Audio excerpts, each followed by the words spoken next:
So I have just one question technically. Can we turn down the lights a little bit so that when we run the video, you'll be able to see it? Andrea? You should be able to see it from the lights. Okay, good. Okay, good. We can't tell from here. Thank you.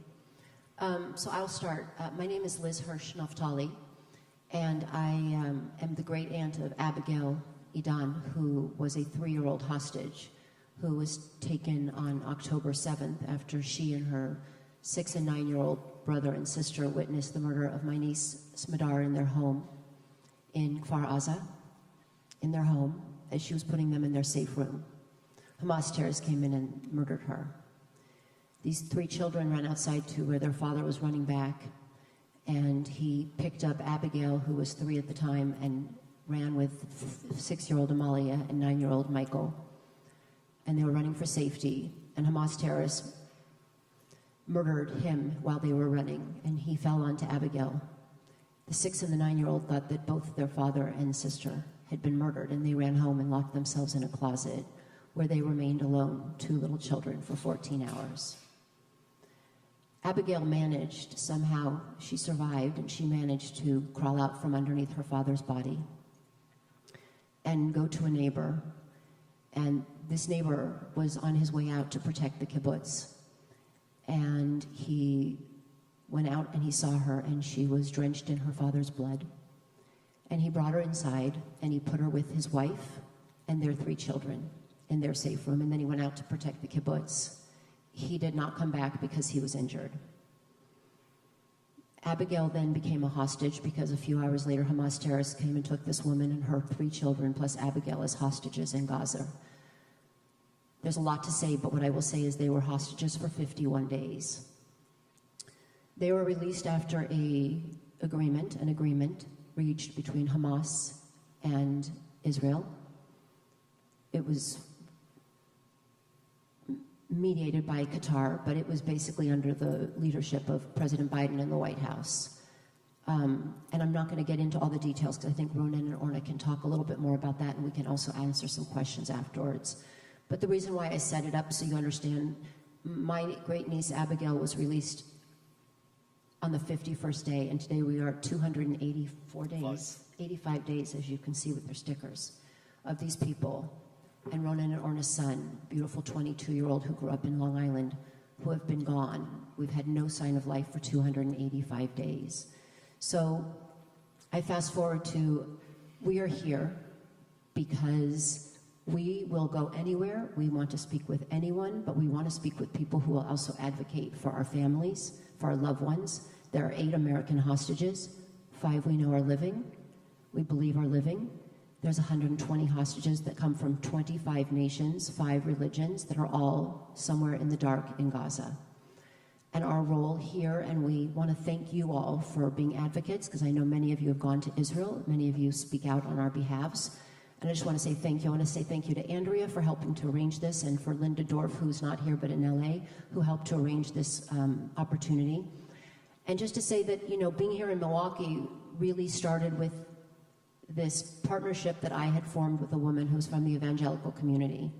And she has been an amazing supporter in introducing us and folks to Republicans and leaders in DC. And one of the things that I've learned from this is that you need to speak with everybody, and we need to be as inclusive as possible. And we all have one goal, which is to bring home our hostages. And in that, I will say tonight, Ronan and Orna will be speaking at the Republican National Convention. And their purpose is not to be a political people on either side, because we have spoken with Republicans and Democrats and been blessed to have bipartisan participation in Washington, D.C. The purpose of tonight is for Americans to understand there are 8 American hostages amongst the 120. One American hostage is one too many. And we as Americans have a responsibility to bring home our American hostages. So with that, I just want to really echo our appreciation for being here. We have a long day, and it starts here with you, and it will end with speaking with, we believe, tens of millions of people about the situation and what people need to understand and what we expect people to do and what we need our leadership, Republicans and Democrats and the White House, to do, and what we expect and we need the leaders in Israel, the leaders in the Gulf nations, and the leader of Hamas to do, which is to make this deal to bring home our hostages. And in saying that, I say they bring home the hostages. We stop the fighting, we help the people in Gaza, and we figure out a path forward so that the Middle East and so Israel has a path forward. So I like to say that each time because I think that's an important message. But today we're here to talk about hostages and people that have been held unfairly. And unfortunately, on October 7th, we woke up and we became a family. And it's not a family anyone wants to be a part of, but it's a family that you become. And one of the things that I've learned from this is these are two of the most brave people that I've ever met, and they have fought tirelessly for their son, but for all the hostages. And I'm going to introduce them by just saying that I have great appreciation and gratitude for their passion and their energy, but really they are so dedicated, and they're the bravest people that I can speak with and know of. So on that, I just want to say thank you all again for being here and introduce you to Omer's parents, Ronan and Orna Nutra. Thank you.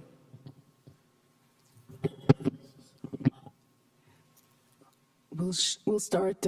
Good morning, everyone, and thank you for being here for us. We're going to start with a short video about Omer, and we can watch it together.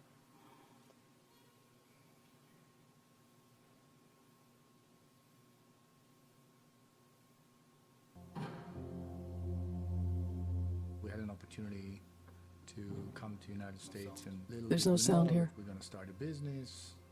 We're going to have our children born here. We embarked on our journey with our new family, which is the Schechter family. He was the captain of the soccer team, then he was the captain of the volleyball team, then a captain of the basketball team. He started off at the Mid-Island YJCC, then he went 2 years in Sprout Lake, then USY Wheels, then JNF Roots in Israel, and then he was a staff at Raman Nayak. He's a person that brings people together, and he does it out of the good of his heart. He went through the process of applying to colleges. He was accepted to a few places. He committed to going to Binghamton. We felt that it would be a good idea to take a gap year. And so he joined a program, it's called Mechina, for Israeli kids before they joined the army. Slowly he started to build some internal conflict. Am I going back to university, or am I drafting? And he made his decision. You don't draft an army mainly because of a culture. You volunteer because you believe it's the right thing to do, and that's what he believes. Every time he could, he called home, and he put a lot of effort into maintaining it. He was stationed with his team on the Gaza border. There was a lot of activity generated by the Hamas on the fence. They were throwing all kind of small bombs. They've been in the tanks working 18 hours a day. The night of October 6th, he calls and he speaks with Orna. Omer was fairly relaxed. He said that it had been quiet on the border. I'm checking my phone just before going to sleep. I'm starting to read reports on ground attack. So immediately I'm like texting Omer, what's going on? Talk to me. Are you okay? But we never got an answer. A few hours later, what I'm hearing from high command, most likely he was kidnapped by Hamas. That's the last we know about Omer. We don't know his condition. We don't know if he was hurt. No matter what your political opinion is, why is it so difficult to see that there's a humane crisis here? This is my child. He's an American citizen. He was born here. He grew up here. Bring Omer home. Bring all the hostages home now.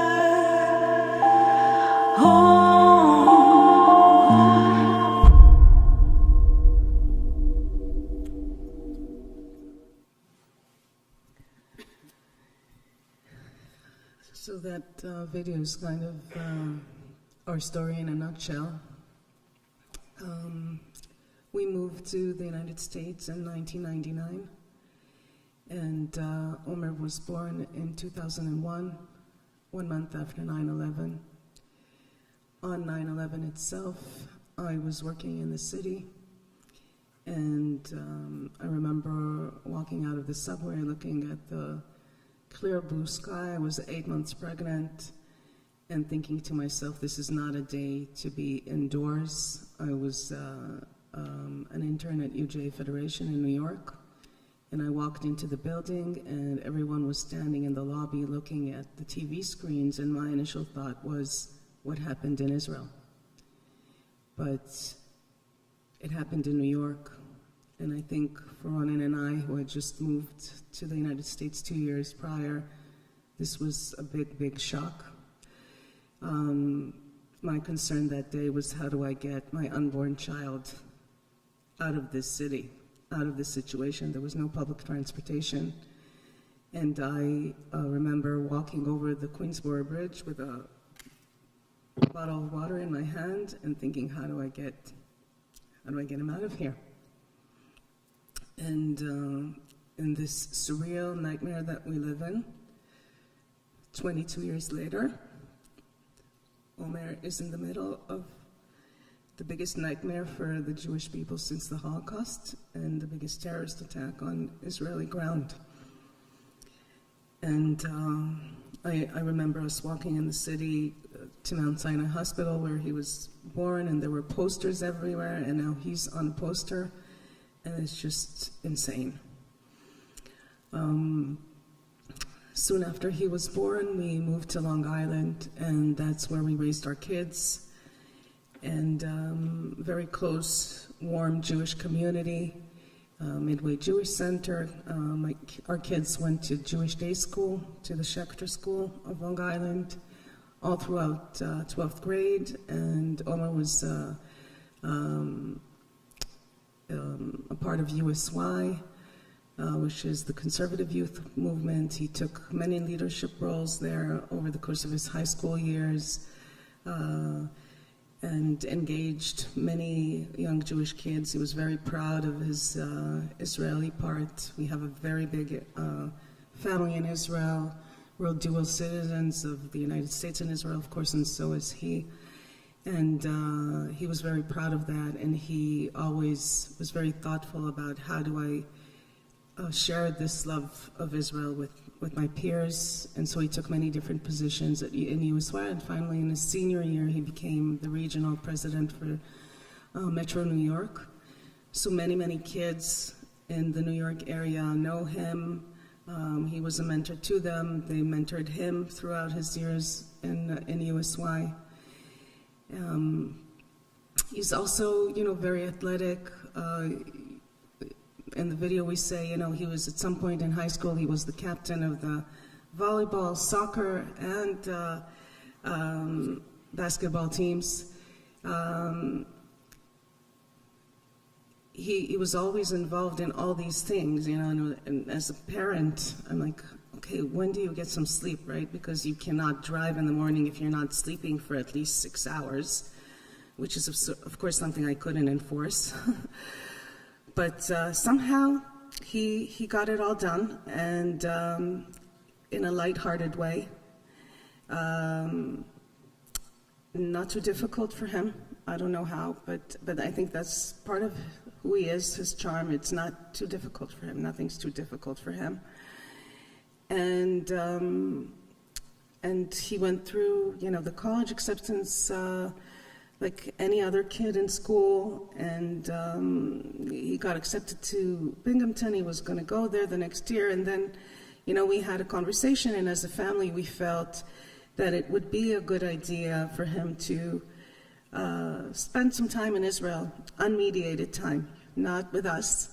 Over the course of the years, we've, of course, been there many times. We've had family come and visit us, but always very short visits, running around, our friends, family, spend some time there, before you go into your next step, and feel what you need to feel for yourself. And Omer, who has been on many different programs before, with his school, with JNF, with us, said, if I'm going to do this, I want to do it the way Israeli kids do it. And I want to be on a gap year with Israeli kids. And so we were scouting for the right program for him. And he ended up joining a program called Mechina, which is a gap year for Israeli kids before they join the army. Very values focused, very intense. They're together 24/7. They do a lot of the planning of what goes on in the program. They tour the country. They meet with different communities, whether it's Hasidic communities, Bedouin communities, communities from the West Bank. They really try to get to the core of the issues and get a strong understanding of the issues that Israel faces. They meet with army generals, they meet with educators. Fairly quickly, he was really, really taken by it, very, very into it. We're Hebrew speakers in the home, but of course our kids are American kids. They grew up here, and everywhere else they speak English, but he kind of flipped over. I'm speaking Hebrew now, like on Israeli, and grew very close with his peers. These are, really kind of the cream of the crop, kids that want a leadership program before they even join the army. They volunteer everywhere as part of this program as well. They do, they do a lot of things together, and so he got very attached to them, and they were going through this process of deciding what they were going to do in the army. For them, it was mandatory, and he, he was part of that. And at some point during that year, he came home. It was COVID. This is 2019-20. They shut down all the programs in March. At some point, he came home. He was home with us for maybe 6 weeks until after Passover. And during that time, he shared with us that, he was really thinking about army service himself. He wasn't sure. He understood it was a big move. Of course, no one can really understand the repercussions of that and can't even imagine what ended up happening right now. But we tried to weigh, the different options and alternatives with him. And he ended up going back after Passover undecided to finish the program. When he finished the program, he was pretty much set. He said, I think I should do this. I think it's not right that I can just go back to college. I don't think I can do that. I want to serve, and I want to do my share. And of course, both of us did serve when we were younger. We understood, where he was coming from, although we were proud of him, but of course mixed feelings of worry.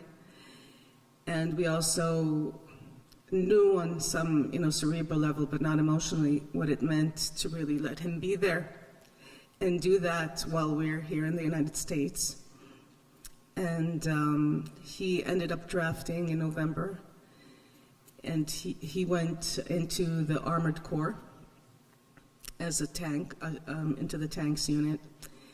And Omer, fairly quickly, his choice to go there was, again, if I'm doing this, I want to make an impact. I want to do something that is important. And fairly quickly, he became a tank commander.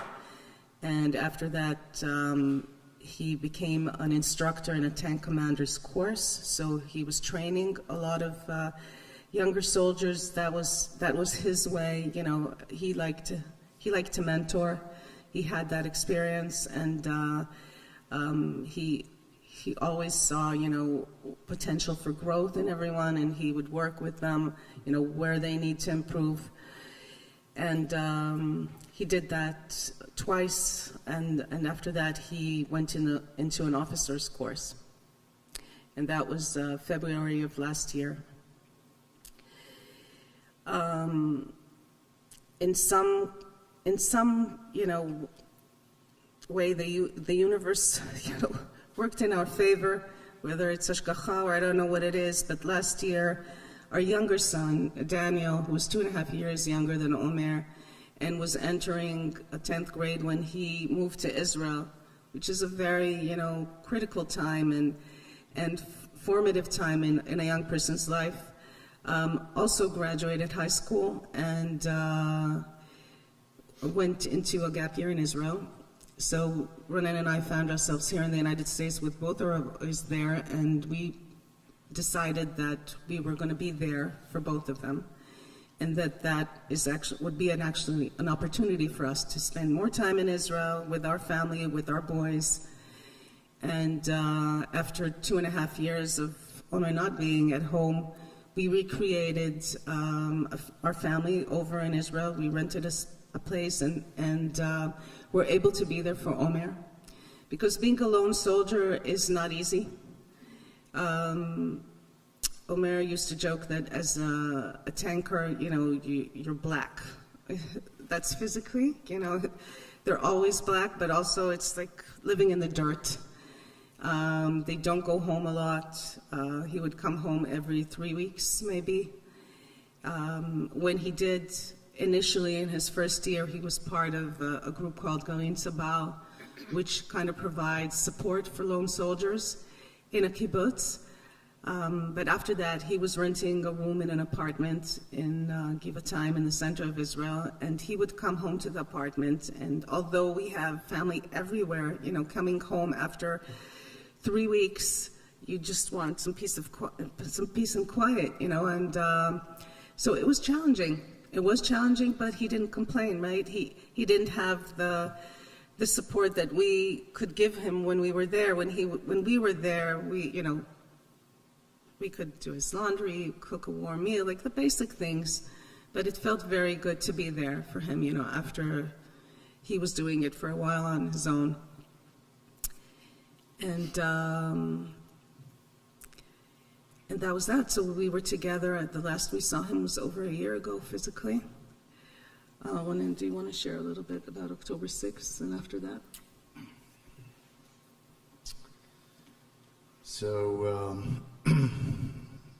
we somehow managed to stay in touch. Omer, it was very important for him. Every time he had access to a phone to do WhatsApp with us, to make sure we are fully emotionally connected. So we spoke almost daily.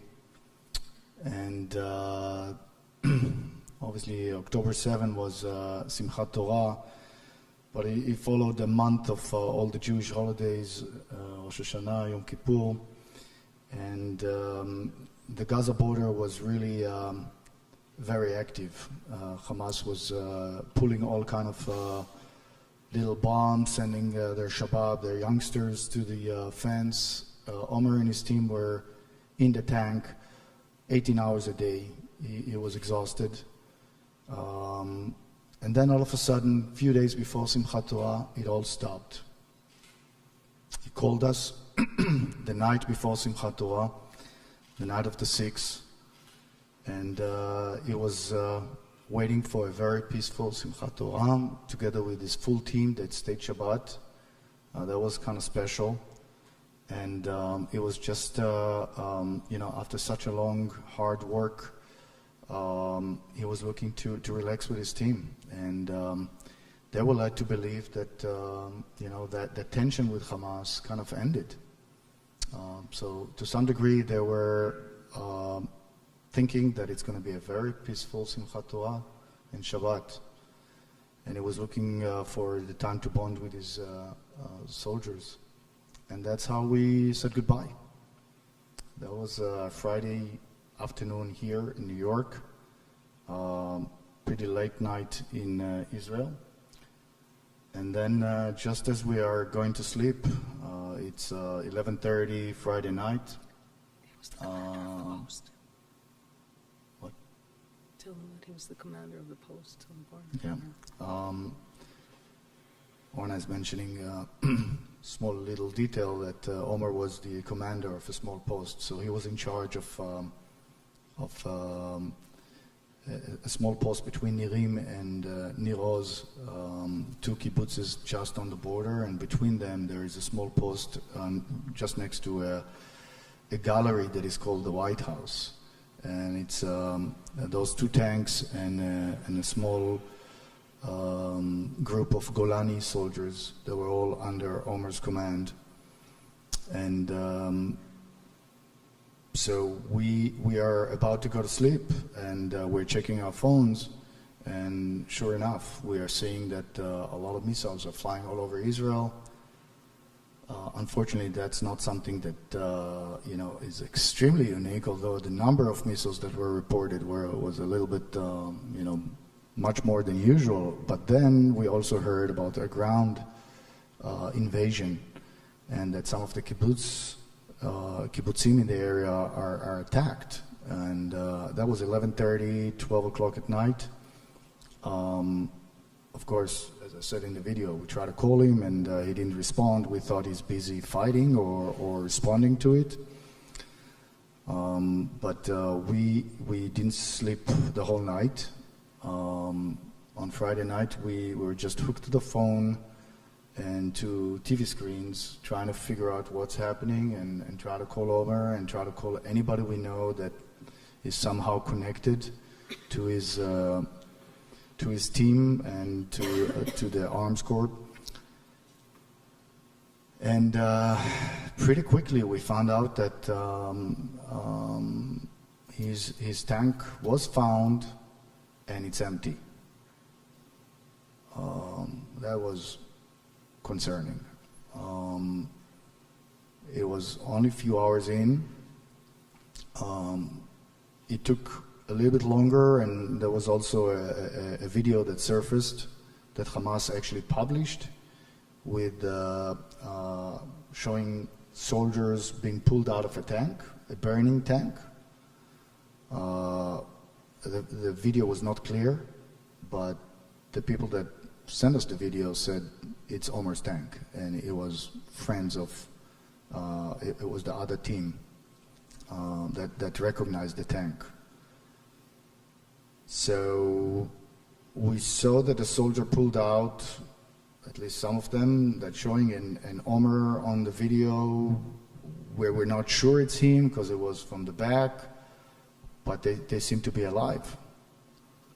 So that all we knew at that point. And being in New York, kind of the practical people that we are, we were just thinking, okay, so what are we doing? What are we doing? And our conclusion was, well, we got to let the American administration know about it. Omer is American, and we're here, and probably nobody in Israel is going to do it, so we're going to do it. So we started to think, how do we get to our Senator Schumer, pretty powerful Jewish senator in the Senate, and how do we get to the White House? Again, with 2-3 degrees of separations, the way we are, we pretty quickly had a letter written stating that the state of Israel is under a huge attack. People are kidnapped. We think our boy, our son, an American-born New Yorker, has been taken. And we made sure that it reached the White House probably 24 hours later. And we got confirmation that they saw it. And at that point, we had to make sure, again, what's our role in all of this? And slowly, we learned that we're not alone, that there are 12 Americans that were kidnapped, and there are 240 other Israelis. Of course, the chaos was enormous in Israel. The first few days, you had nobody to speak to. We try to grasp who's who and who's doing what. But gradually, when the dust started to settle, we learned that we are part of a few selected groups that since then, those are our reference groups and our new families. 8 Americans right now. 4 of them were returned out of the 12, so we're down to 8, and Abigail is one of the people that President Biden did manage to pull out, together with, of course, Israel and the agreement that was laid out 50-some days after the attack. But we're also a part of a group of parents of soldiers that were kidnapped, among them female soldiers that are still being held by Hamas to this day. And we're also part of the larger group of all the Israelis. As you're probably aware, pretty quickly they formed a forum in Israel that was an extreme support to the families, much before the Israeli government had their act together. Obviously, Israel was under shock, and the army really had to, get his act together and prepare to get into Gaza. But ever since, this has been our main core reference groups that we've been working with, fighting with, and unfortunately 285 days, which is for us unthinkable. Everything is extremely blurry. We met so many people, we've done so many things, we've been to so many places, yet our son and another 119 hostages are not home.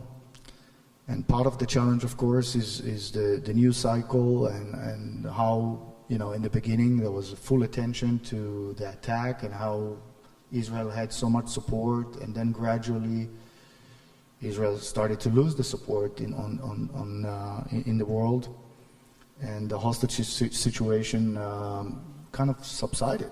And our role all along was to tell the story and to make sure people do not forget.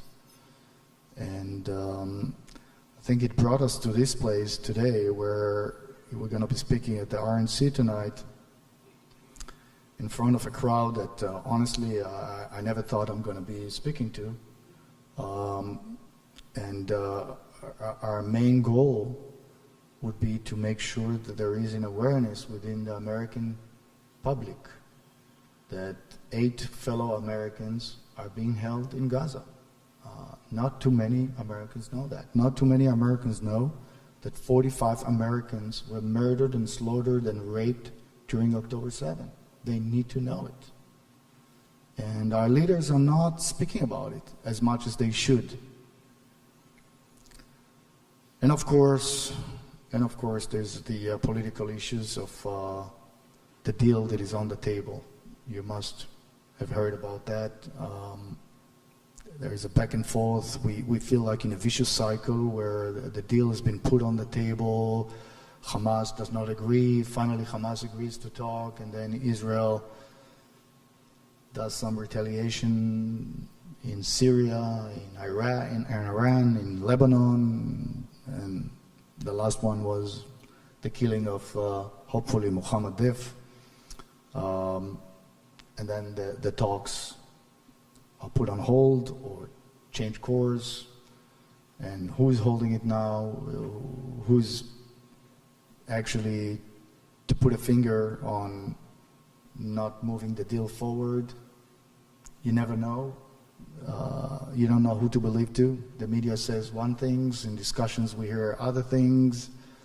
But I have to say, we had the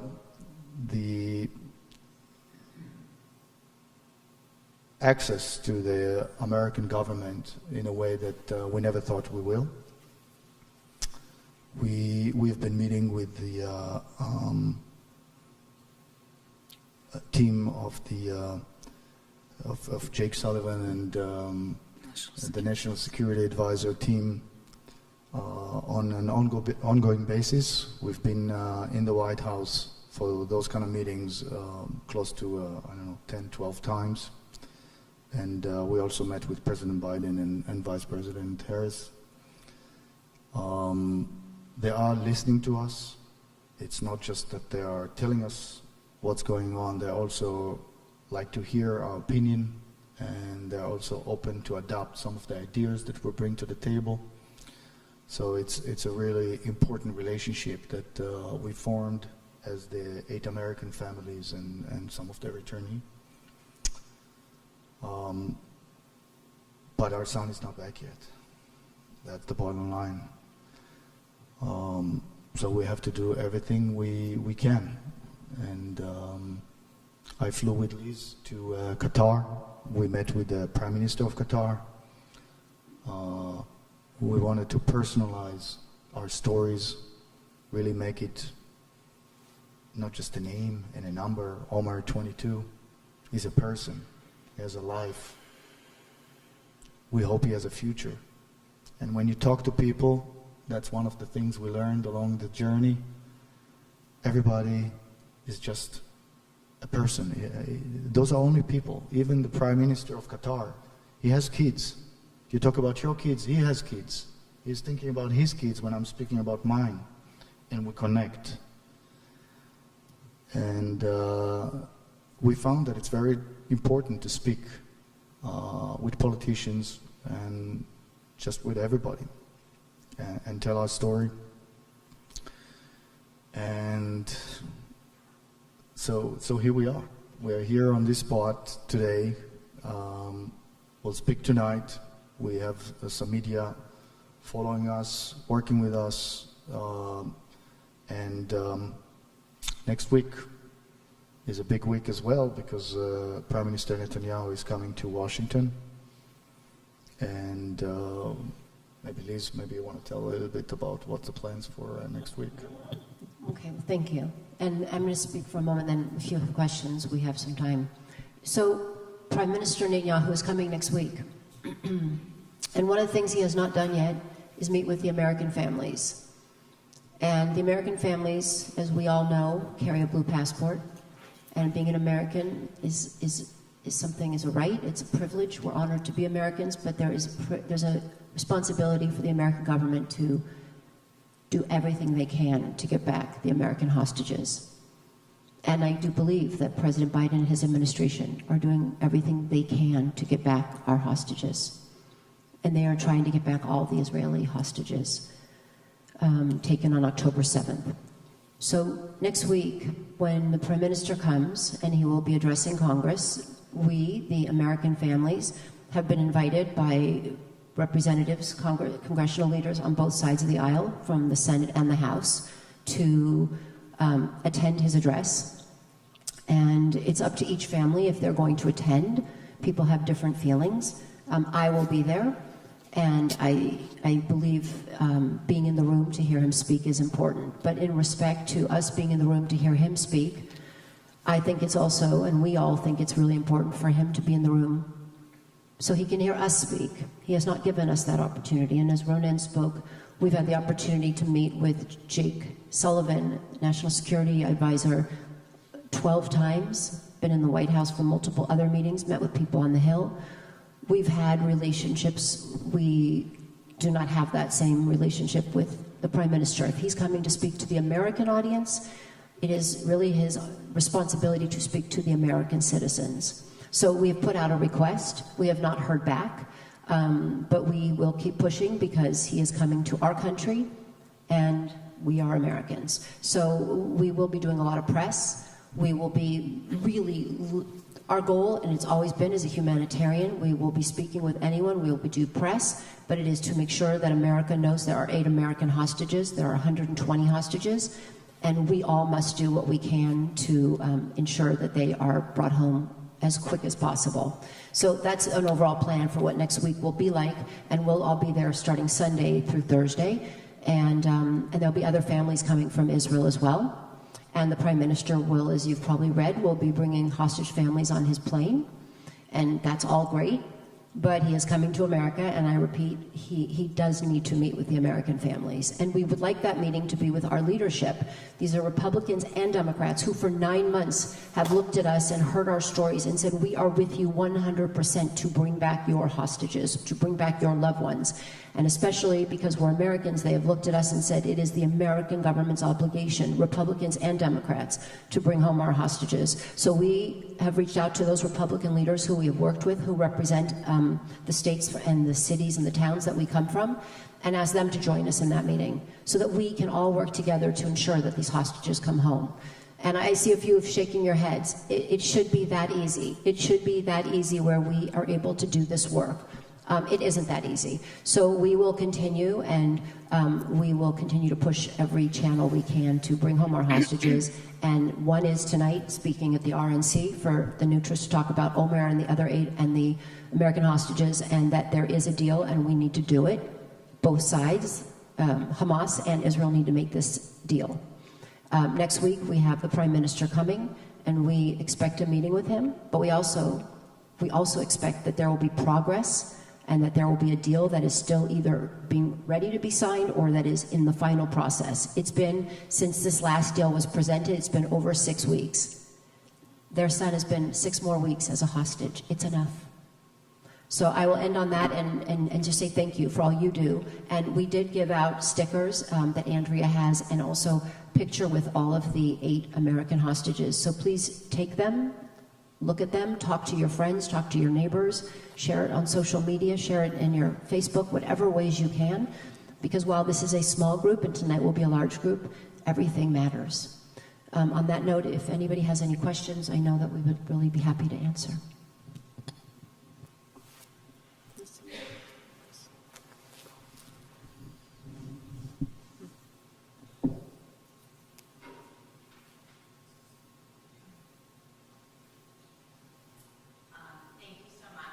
Susan, thank you so much, and thank you for sharing your stories.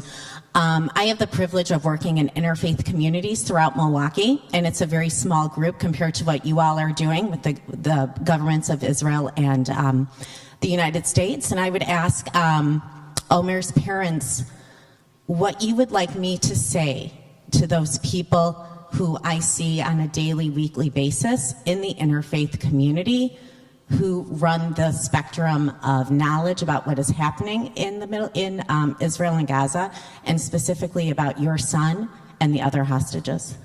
Sure, thank you. I think it's important to understand that those 120 hostages are from 24 different nationalities, and they're also from 5 different religions.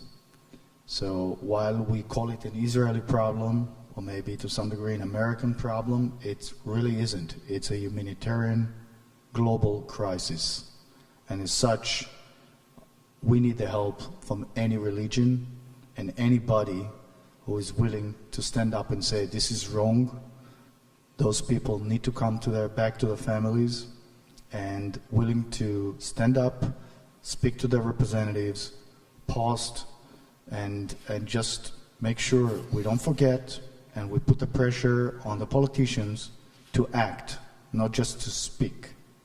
I think we all feel that we have quite a lot of support, and a lot of them are giving us that warm, fuzzy feeling. It's not enough. At this point, we need action. We need pressure on all the partners and players. Some of it is political. We need the political will, and it can only come by pressure from the people, on their representatives, to do something about it, to shut out, to make sure not only we don't forget, but we're doing something about bringing them home. I want to add that we were part of an initiative, an interfaith initiative, where we brought together moderate Muslim leaders from the New York area with hostage families and Muslim hostage families that came from Israel to meet with them and to share their stories, because there are hostages from the Bedouin community that are in Gaza. And it was a very powerful event. They told their story, the Muslim leaders spoke up, there was a lot of media around it, but we need more of that. You know, we need the moderate voices to speak up. And I think that's key to everything that we've been seeing. You hear extremism on both sides. You don't hear the majority, which tends to be more reserved, laid back, don't speak up as much, but that's where we need everyone to speak up right now. and primarily the moderates, and people calling for resolution.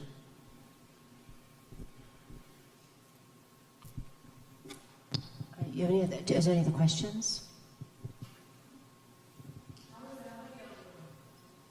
Well, thank you for asking.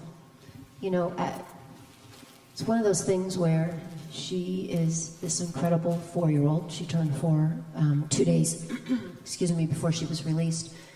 And she and her brother and sister have gone to live with my other niece and her husband and their 3 older kids.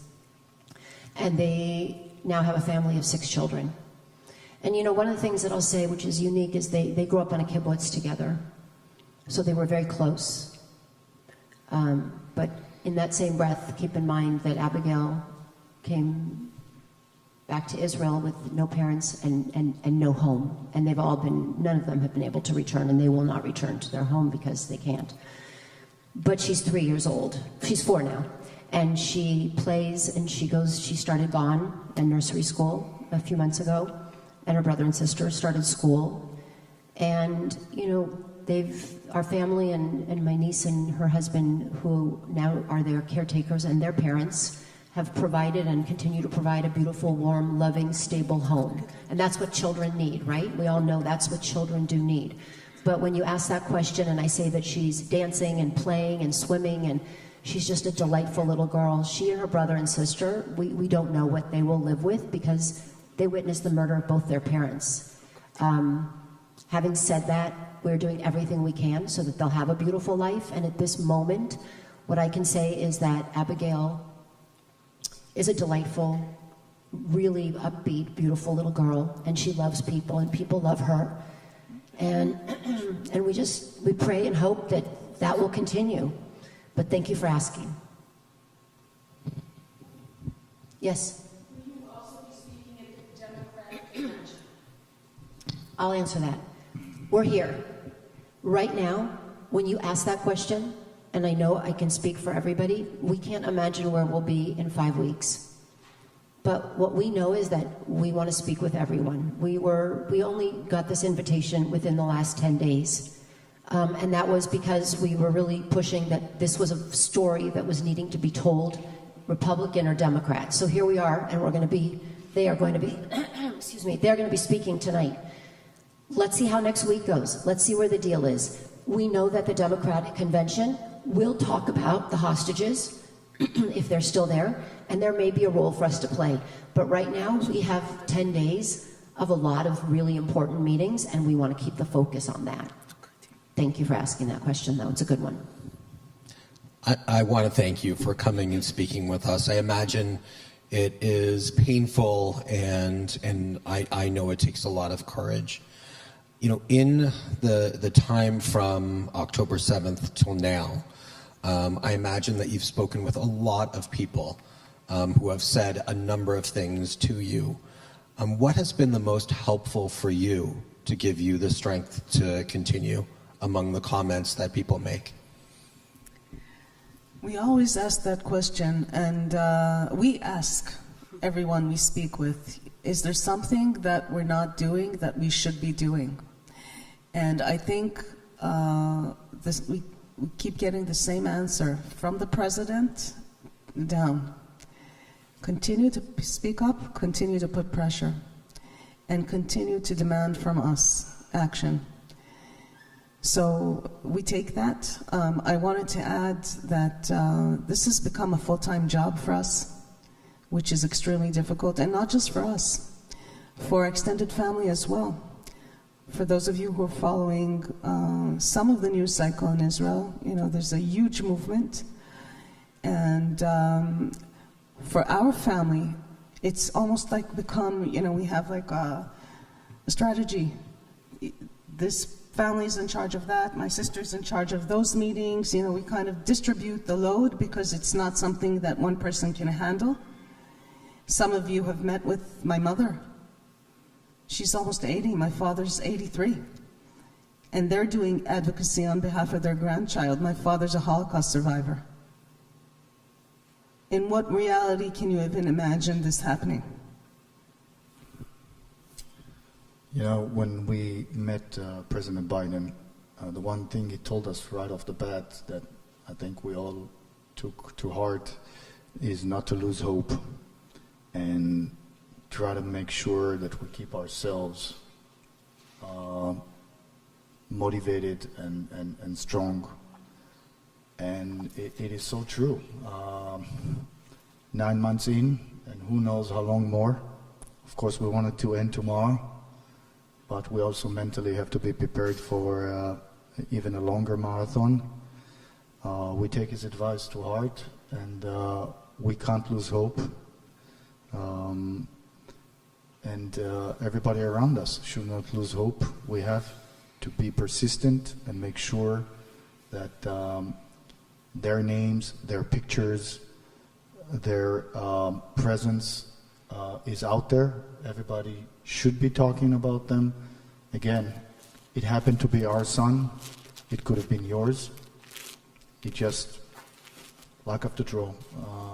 And we are blessed in having the family that we have, the friends, a new family that we adopted along the way, the support system that we managed to build around us. That's a blessing, the silver lining, but it's a journey that you don't want to be part of, but you have to, and you just need to make sure you have the strength to continue until they're back. I don't think, it's unique to us. Any parent would have done the same. It just happens to be that we are Israelis, Americans, living in New York, drawn into this situation in an unbelievable way. And we just want to make sure that we're doing our best all along while we stay focused, motivated, and positive thinking. Because anything else is just not going to bring us to the finish line. This is our life's mission for now. So, okay, we'll take one more question, but then we do need to go because they have to go to rehearsal at the RNC. Thank you so much for being here and bringing your stories. I just want you guys to know that we stand with you. We meet every Sunday. A group of us run for their lives here in Milwaukee, and we carry posters of the hostages, and we just, we wait for people to give us the thumbs up and honk their horns in support of us as we walk through different neighborhoods here in Milwaukee. So we do think of you and of your children and of the hostages, all of them, and pray for their return. And we don't take it for granted, and it's very much appreciated. Thank you. If you want to follow Omer's story, there's a lot of information on Instagram at Bring Omer Home. There's 3 Omers. We want all of them back. Bring Omer Home is Omer Neutral, of course. When you do things like that, tag us, share with us, share with the Hostage Forum, show your support for the Hostage Forum. It's been almost 10 months. It's been a trying journey for all the families. It's not easy to hold it together. There are many different voices within the hostage family group, but we all have one mission: to bring our children, to bring parents, to bring our families back home. I'll just end by where I started, which is the bravery of Ronen and Orna, the bravery of families of 120 people who have not come home. But we do feel, sitting here, your love, your blessings, your prayers. And what we've had is love and blessings and prayers from people across the country. We hear loud voices, but we know that the majority of people support us. And so I'll just end from where I said at the beginning is thank you for being here. Thank you for doing what you can. Please find ways to elevate the story, whether it's your social media, whether it's just through friends, whether it's in the supermarket. Keep running on Sundays. Thank you. And we're grateful. And just know that us having this opportunity, and I know for the Neutras, to be here today with you to start our morning gives us a lot of light and love and nourishment. And we are really grateful to you, and thank you.